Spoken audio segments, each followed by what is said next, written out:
Mark తన సువార్తలో చాలా గొప్ప విషయాన్ని మాట్లాడాడు. ఏంటి అనంటే, మార్కు మొదటి అధ్యాయము మొదటి వచనంలో దేవుని కుమారుడైన యేసుక్రీస్తు సువార్త ప్రారంభము అనే మాటతో ఆయన ప్రారంభించాడు. ఇక్కడ ఆయన దేవుని కుమారుడైన యేసుక్రీస్తు అని ప్రారంభించాడు. ఆమేన్.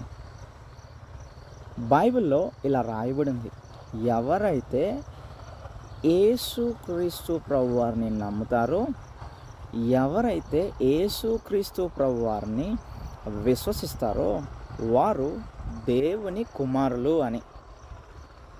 ఇప్పుడు నువ్వు ఆయనను నమ్మితే, ఆయనను విశ్వసిస్తే నువ్వు ఆయన కుమారుడివి. ఆమేన్. మార్కు సువార్తలో యేసుక్రీస్తు ప్రభువారు ఆయన పాప క్షమాపణ పొంది, ఆయన బాప్తిస్మము పొంది, ఆయన దేవుని పరిచర్యను చాలా గొప్పగా చేశాడు. సమస్త శోధనలను ఆయన అధిగమించాడు.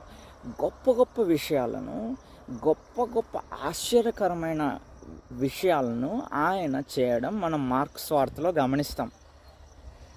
నువ్వు దేవుని కుమారుడివి గనుక నువ్వు గొప్ప విషయాలు చేయగలవు అని అదే గ్రంథంలో రాయబడింది. ఆమేన్. బైబిల్ గ్రంథంలో యేసుక్రీస్తు ప్రభువారి కంటే గొప్ప కార్యాలు నువ్వు చేస్తావు అని బైబిల్ గ్రంథంలో రాయబడింది. ఆమేన్. నువ్వు దేవుని కుమారుడివి.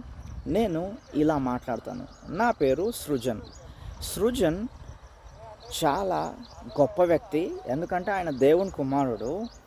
ఆయన కొన్ని వేల మందికి భోజనాన్ని పెట్టగలడు. చాలా అధికమైన స్థితులను ఆయన దాటగలడు.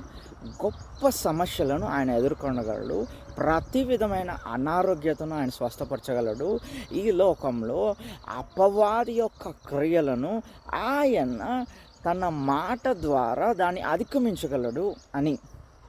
నీవు నేను దేవుని కుమారులము, ఆయనను విశ్వసించువారము కనుక ప్రతి విషయాన్ని అధిగమించగల శక్తి నీకు నాకు ఆయన ఇచ్చి ఉన్నారు. ఆమేన్.